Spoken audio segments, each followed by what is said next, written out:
Welcome to Mission Focused Justice with Alex, Yarden, and Rachel.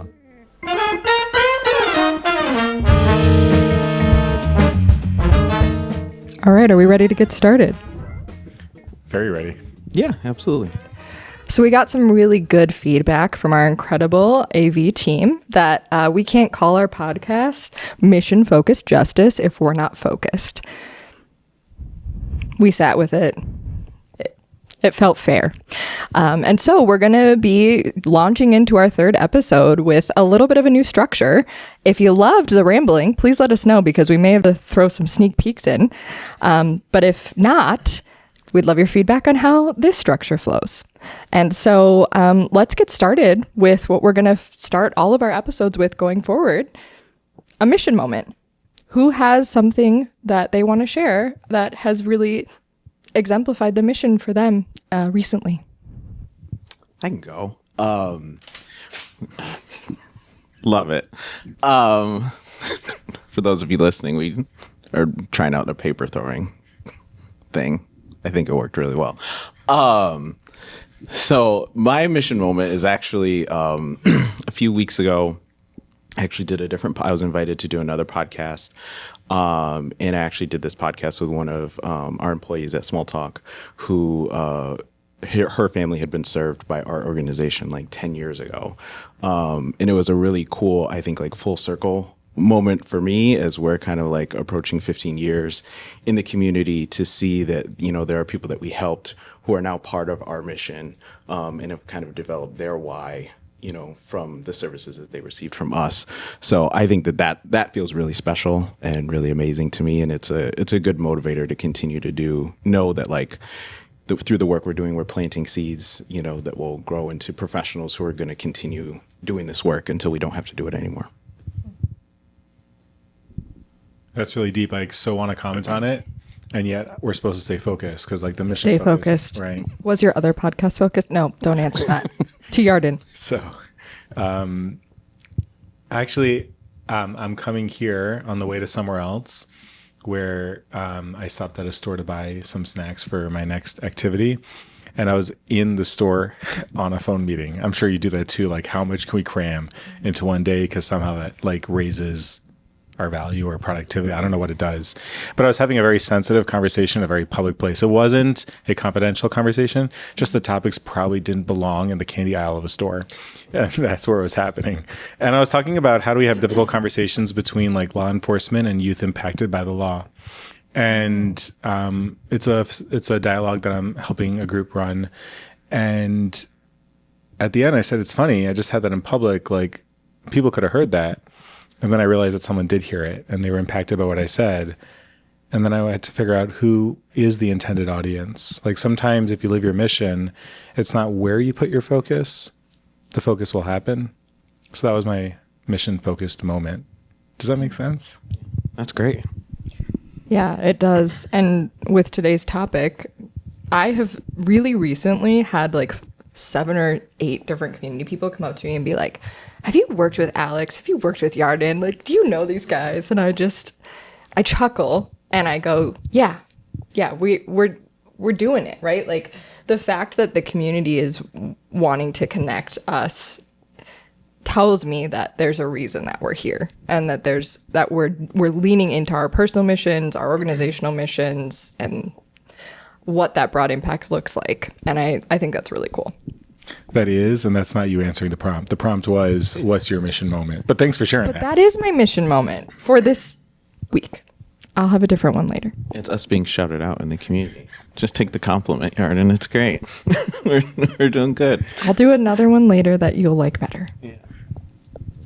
I'll let you know if I like it. Do you have another? All right, I can do another one. We might be cutting the other one. If not, leave it in there. I loved it. For another mission moment directly related to Casa for Kids mission, I recently had our my 5th gala and our 12th gala for Casa for Kids, which is always just a really wonderful night. Every year I think it won't get better, and it does, which is just cool.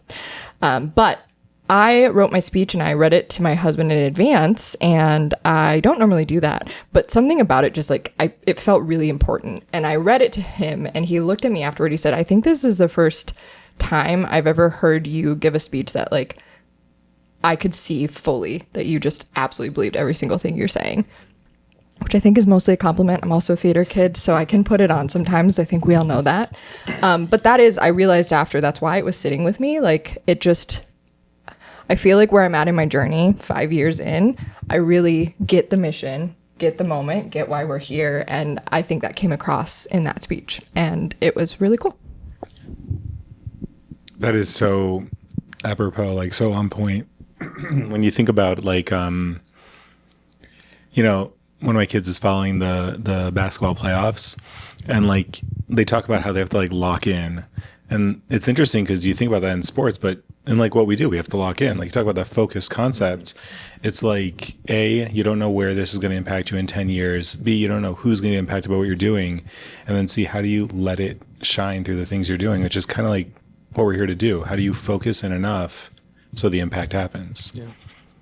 Which, as we jump into today's podcast, is why are we here? You know, it's interesting because as a nonprofit, which again, I don't like nonprofit, we talked about for impact, you got to get out of bed today like today matters. And you can say, well, I'm starting a podcast because everyone else started a podcast. You can say I'm doing this because everyone else is doing it. And yet there's something about what each of us do that is why we feel we need to get out of bed. We feel that we need to show up and we need to make the impossible look easy. And each of us are taking time out of our day to do this, whether, you know, you hit the 10 million listeners or whether one listener is impacted in some meaningful way. 10 million is an understatement. I know that. No, it's not.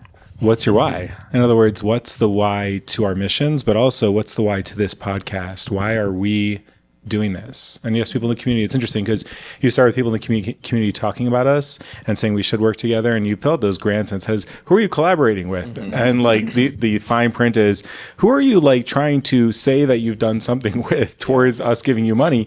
And yet that's not why we're doing this. In other words, none of us are sitting here saying, oh, this will lead to. It's like, no, this is why we're here.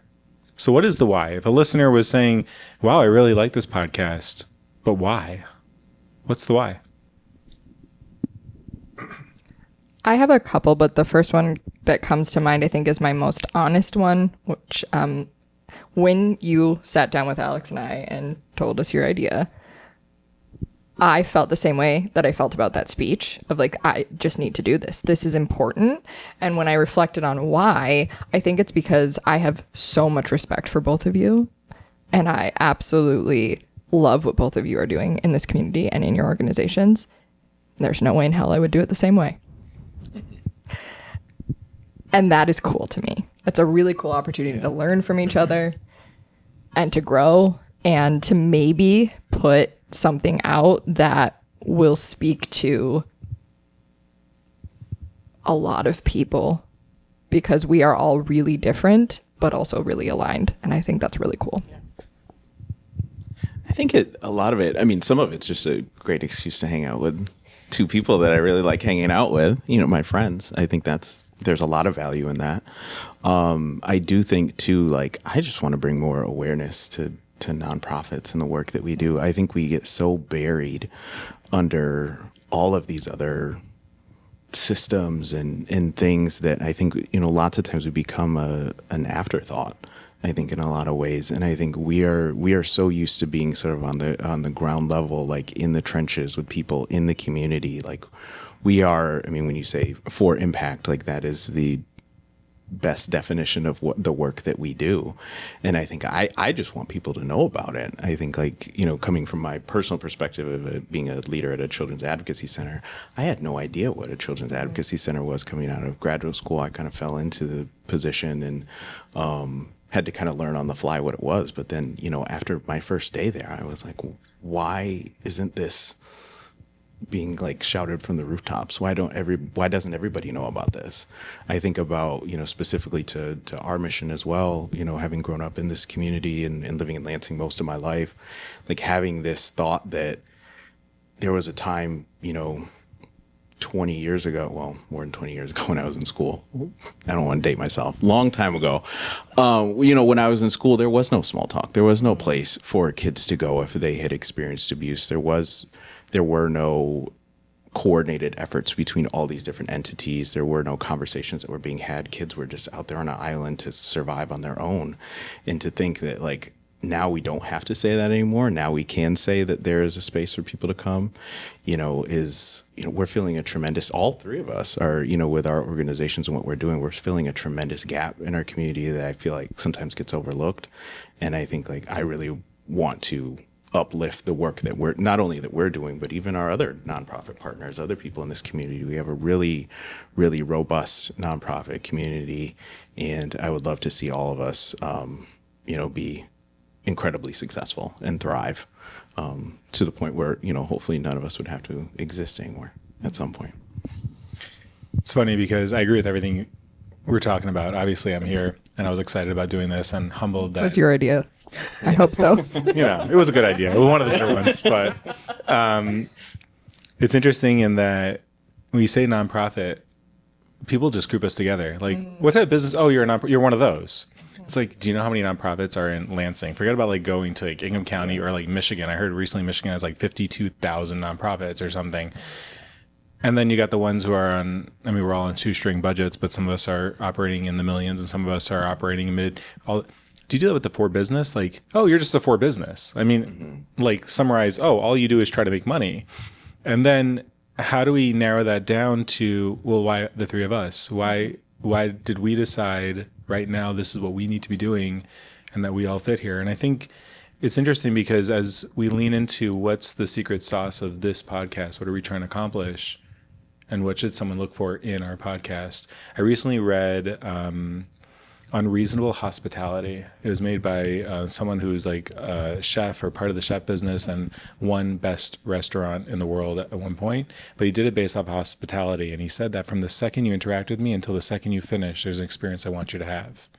When I read it, I thought about when you interact with me, there's something I want you to experience. In any setting, in any experience, this is what it is. And I would assume that's true of all of us. In other words, we look at that mission, we say, where would you not experience my mission? Because then it shouldn't be there. So what's the mission or what's the experience or embodiment we're getting out of this podcast? You can start with your own missions. I don't know. I'm asking deep questions because I get to. Yeah, that's a tough question. I think I love the idea of, like, I think it is kind of like you have to live out your mission wherever you go. Like, I don't think there's ever, I think we talked about this last time a little bit too, like there's not a time that we're ever like devoid of the work that we're doing.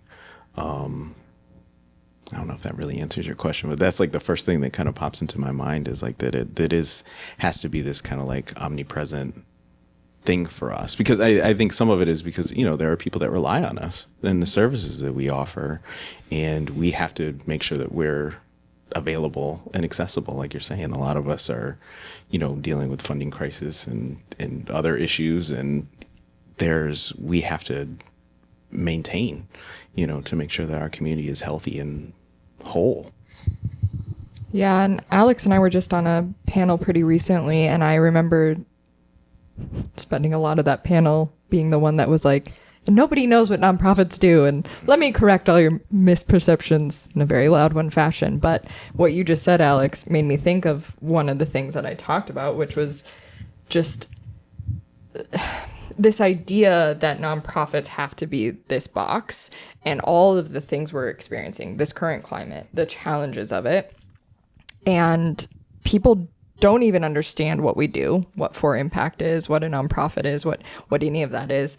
And I think if this podcast can help the general public get a better understanding of who we are and what we do, and that we do operate as a business, and that we can make money, and we can have revenue, but that we hold ourselves to a higher standard of making sure that that revenue goes 100% or as close to that as we can back into the work and the mission.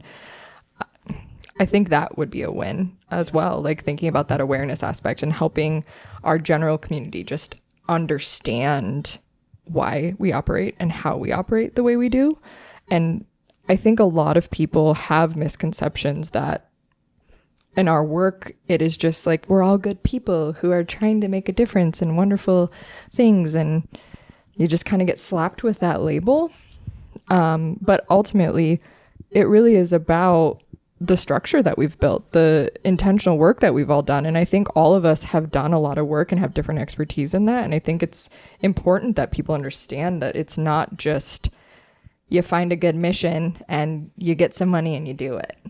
I mean, if we're being honest, we're being fair, that is how it is done sometimes. And I think, unfortunately, sometimes that's a disservice to the overall sector. Just like in any sector, when you have a few people that are doing it in a way that maybe is not as helpful, it impacts all of us. So I think right now, when we think about why we started this podcast, I think it's important in this given age and time. I think we are not the only ones grappling with these hard conversations and these hard questions of how to sustain and how to have awareness and all the things that you two have talked about. I think a lot of leaders are struggling with this in the for impact and the for-profit sector. I think this is a hard question for a lot of local communities of dealing with the loss of resources, the loss of supports, the negative conversations around the work we do, the harm to our communities. And I think that when we sat down and had tea that day, that was something we all kind of agreed on, is like, this feels like that moment that we should be talking about it. I think it's great education for people, because I think you're right, Rachel. Like, people don't know what nonprofits do, and I think there's a lot of misconceptions and myths about what nonprofits should or shouldn't be. I think, like, very early on, I think there was this idea of like that we're supposed to have this like scarcity mindset that, you know, we kind of accept the bottom of the barrel with everything, you know, because we have to work on these shoestring budgets. And I think, like, even just to change our perspective or help people understand, like, we want to have good things because that's what the people that we're serving deserve. You know, so I think, like, greater education and awareness for our community of, like, not only just our existence, but the existence of nonprofits and the role that they play, you know, in their everyday lives, even if they don't recognize that it does, I think is really important, because I think there are a lot of people that we are all impacting that they just don't know that we're a part of their lives in some form or fashion.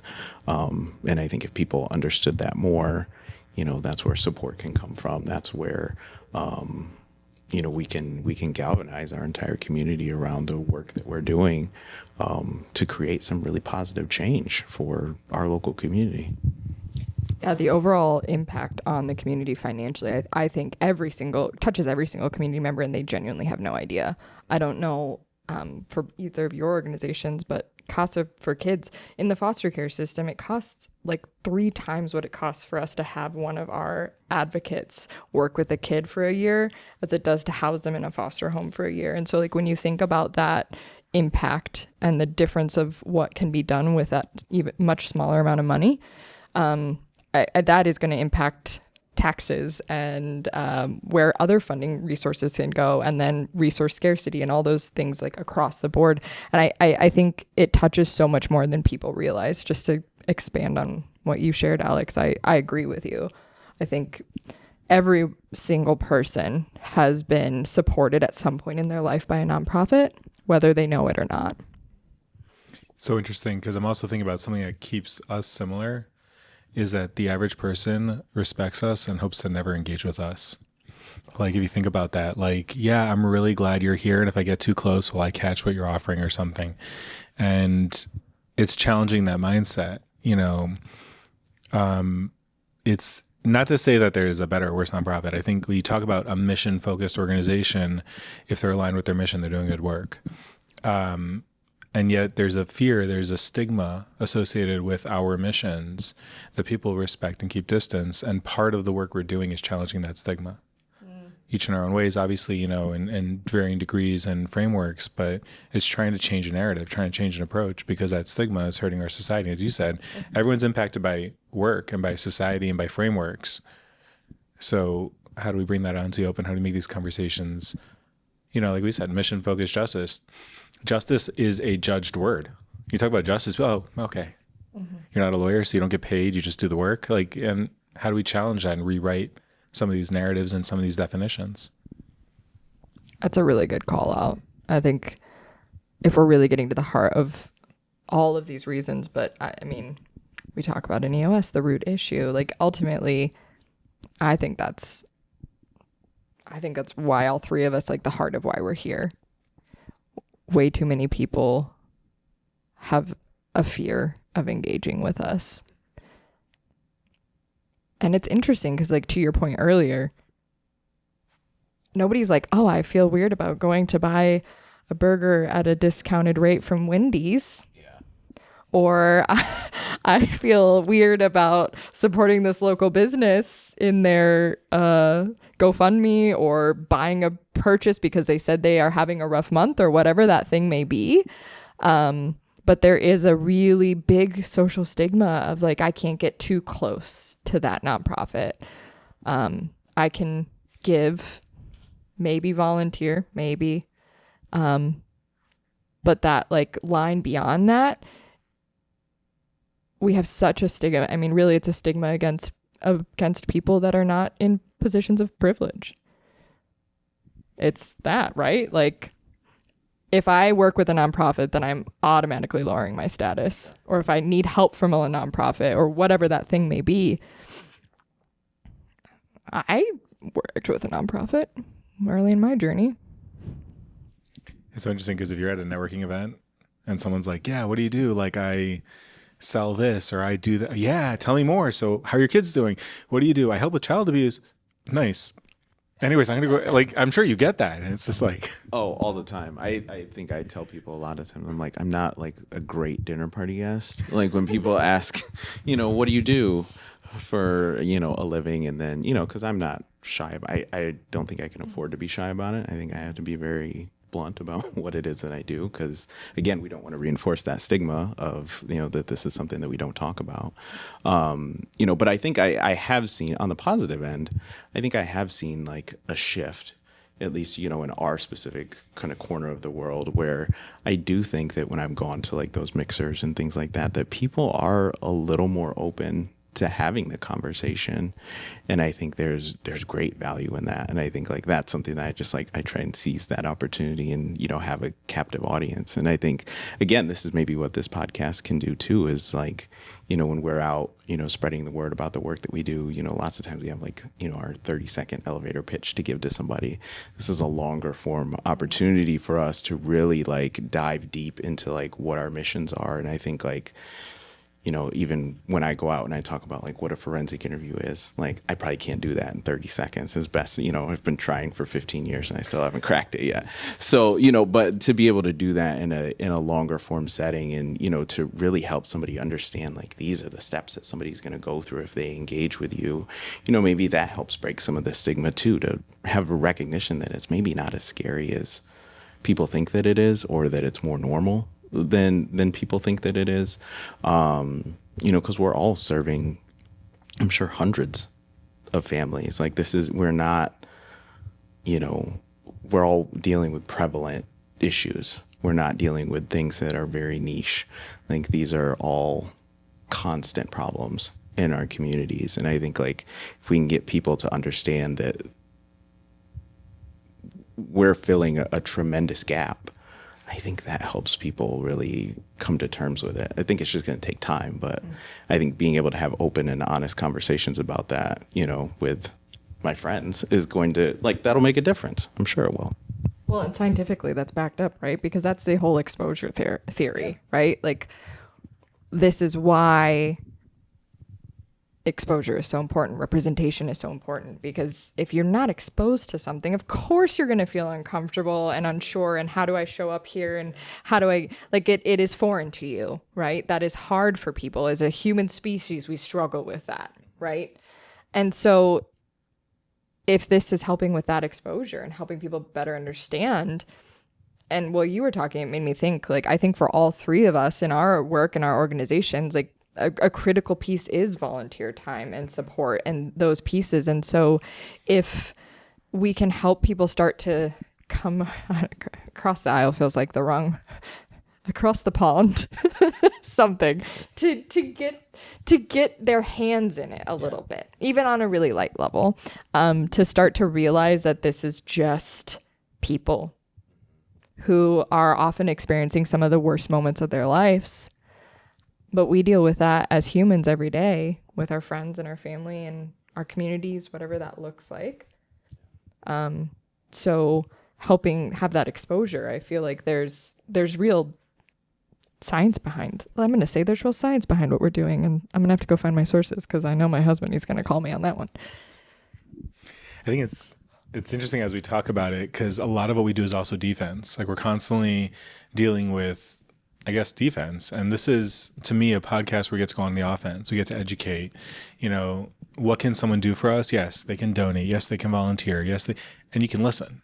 And you can share, and you can say something you learned. You could say, by the way, there's a podcast being put on by 3 organizations that, you know, I was telling someone, they said, you know, like, who do you hang out with? I was like, I was hanging out with Alex and Rachel, and this is what they're like, why are you hanging out with them? I was like, do you know what I do? I was like, because we're all real.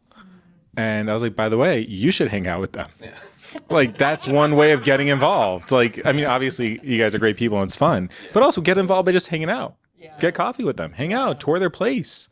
Take a picture, put on your social media, let it know, like, this is not just okay to be with. It's almost like, it reminds me of, okay, I shouldn't rant, but it's like when someone gives you a donation and they say, how is that going to move the needle?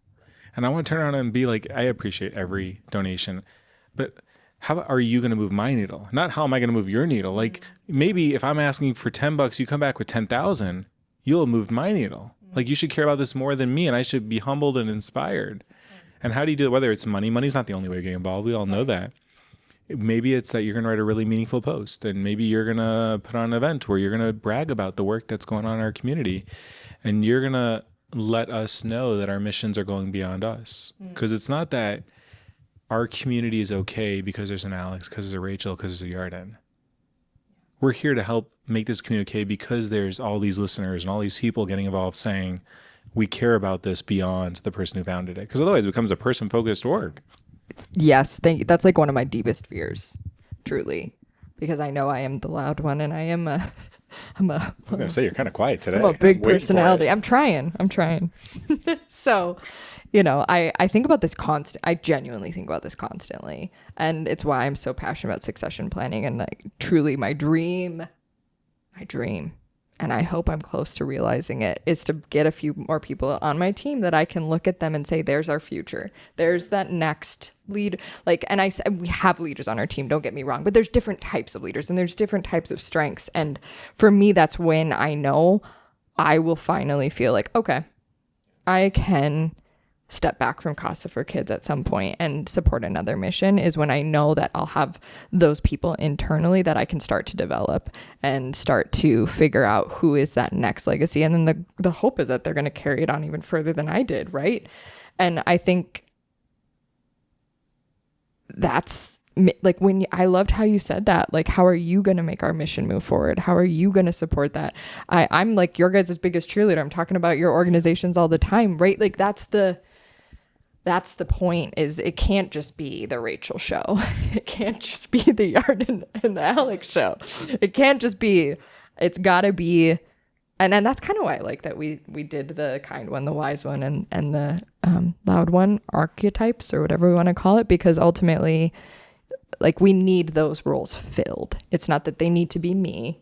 We need those roles filled. We need leaders. We need people who are willing to push this mission forward. And so maybe that is another reason I mean, I don't know that I would have noticed it until now, but you've made me realize, like, that is, I want more people. I want more talented people in this sector. I want more people that want to do this work and want to do it well. Because I don't want to be here forever. Like, we talk about working ourselves out of a job, but realistically, that's kind of just a saying, because we all know that's never going to happen. Okay, maybe it will. But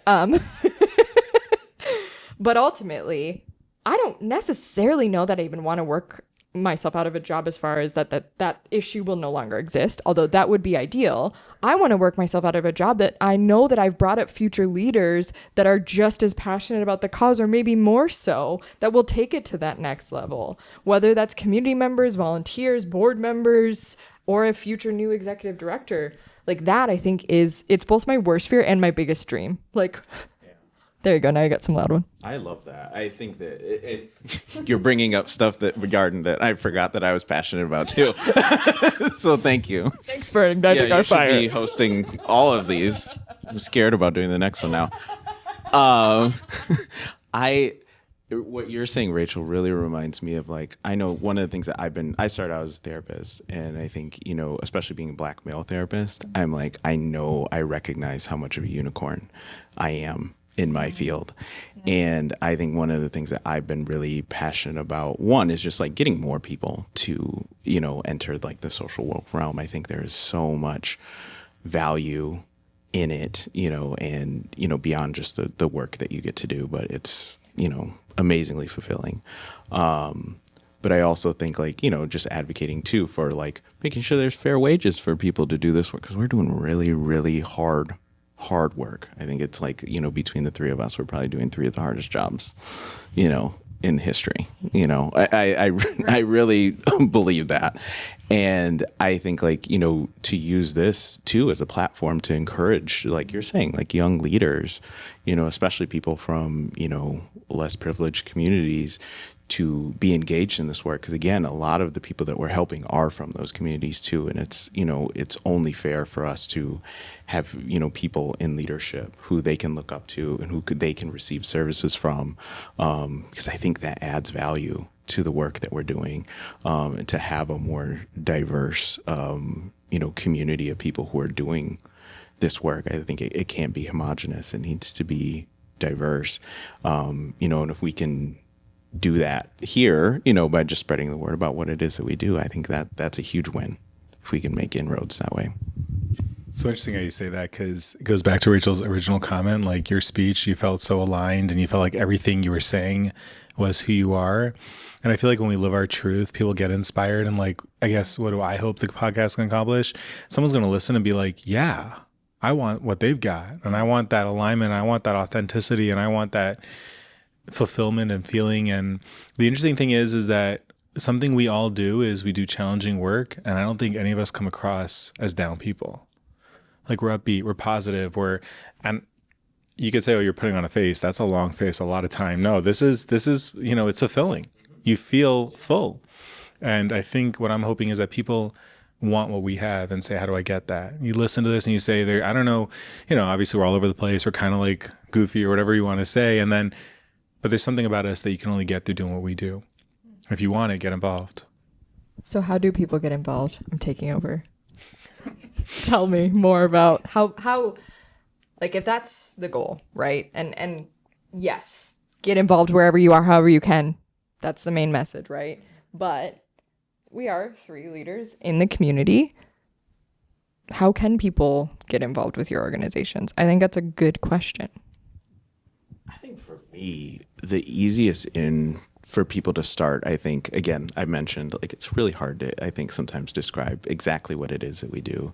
I think the best way is to have somebody come to our building and like tour our space and have me walk like that person through like what this is going to be like for a child when they first come here, because I think that that's sort of a universal experience that we all were children once. And I think we can like put ourselves back in those shoes of like, this was, imagine the scariest moment of your life and then having to go talk to a stranger about it. This is how we make it as easy for this kid as possible. So I think like that feels like the most accessible way, I think, on our end. I think there's, of course, lots of different ways to be able to participate, but I think like anytime that I meet somebody new, that's my first ask is like, just come for a tour, just come see our space, learn about our mission. Because I think I had a donor who shared with me a long time ago, and this has always kind of stuck with me, that like, she was a layperson. She had no sort of connection with the child abuse realm, but she got invited to a presentation by one of her friends, and she learned so much about child abuse that she was like, once I knew about it, I couldn't unknow it. And I think like that feels like the key thing for me and our organization, and I'm sure for you guys too, that like once you understand the gravity of the problem, like you can't ignore that anymore. And I think that's what then encourages people to then go and tell their neighbor about it, or, sit at the dinner table and talk to their spouse or their partner about where they went today. And, then word can spread that way. It's that like grassroots, like let's start from the very bottom and then work our way up. It's so interesting because I'm thinking about, first of all, I got to tour your building. It was fun. It was not, fun isn't the right word, but like meaningful. Yeah, it was fun. That's going to be my job when I retire. Is I'll be a tour guide, specifically for children's advocacy centers. I don't know anything else I could give a more passionate tour. It was worthwhile, and for those listening, I suggest it. I found it worthwhile. I also toured your place. I also think that if you're listening to this podcast, and you're like, well, it's great work that you guys are doing, but that's not where I want to get involved. Well, then where do you want to get involved? Like, it's interesting because I feel like, we're always on social media sharing things, and then we're sharing each other's things, or reach out to someone that you see doing good work and tell them that you're impressed, or give us a pat on the back and just let us know that you're like the person who reached out and said 10 years ago, you helped me. That keeps us going and keeps us focused. And there's so many hows, and the obvious answer becomes money. And yet there's so many ways. Host us for a lunch, share something that we did, bring us into a place to speak about our event, come by for a tour. The only bad way to get involved is by not. Yeah. This makes me think of the conversation we had around Women's History Month, because I'm so passionate about, like, pull a seat up at the table for us, right? Like, you work at a big company. Can we come to a luncheon, talk about what we do? Yeah. I think people have a lot more, I think all of you, like all of our listeners, have a lot more power, access, ability than they realize. So like one thing I like to ask people is like, what tables are you sitting at? And then where could you put up a chair there? Like, does anybody know at your church? Does anybody know at your work? What does that look like? And I think that's a really powerful space that people can really easily create opportunity, and we can create opportunity ourselves and should be. But we forget that we have that opportunity because we get kind of stuck in our ways, I guess. So interesting that I'm thinking about, I don't know if you, U.S. history, they talked about this role in the military was the flag carrier. You got to carry the flag, and yet it was the number one, like that was the target of the enemy. They would always shoot the flag carrier because the flag went down. I guess that's where like strategic came from. Like once you lose your flag, you're over. But there was a fighting to carry the flag, like because it was a source of pride and honor. And I don't know why. I think in the Civil War, there's a lot of fighting about that. Or I guess the question becomes is also, I don't want this to become someone's listening to a podcast and we're telling them off. It's that I want to see you carrying a flag. I want to see you becoming a flag waver of something. When you listen to a mission-focused justice podcast, we're standing here carrying our flags. They're different flags. And, we feel like our flags go together. We feel like our flags are things that we represent, we're proud of. First of all, if you ever want to take my flag, I want to fight you for it. Like, I want to know that there's someone, and this is kind of where you went. You want to see young leadership, and you want to see people saying, hey, I could do that better than you. And that's a good challenge. Yeah. But also, if you don't like my flag, where's yours? Like, how do you raise your flag, and what are you getting involved in so that we can say, hey, maybe you belong with a seat on our podcast? Okay, so as we wrap up, if that's our charge, like, okay, what flag you want to fight us for, or what flag do you want to find? Let's make it find. That feels creative and less violent. So So now I'm the violence? if that's the charge, like if that's a charge, find your flag, fight for a flag. And fighting is important. Like, fighting is an important aspect of this work. Sometimes I'm the loud one. I think probably I'm the worst with that. But if that's the charge, best. I might. Well, I wasn't gonna give myself like I'm the best fighter title, but that probably I'm pretty sure I could take both these guys. Just saying. I would be like, yeah, but I think I would lose. I mean, there's no shame. We're all. I'm the kind one. We're all equals here. It's okay. I wouldn't fight you, Rachel.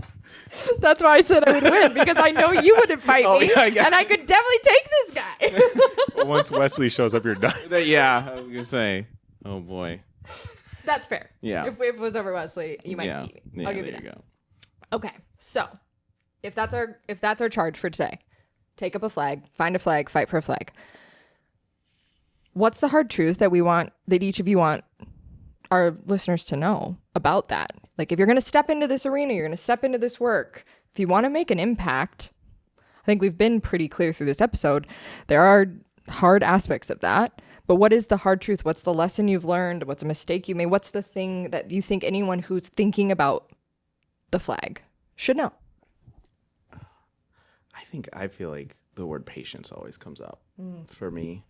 I think that anytime that I'm talking to young people about doing this kind of work, I'm like, you have to have a lot of patience. Like, growth and change is slow and it's incremental.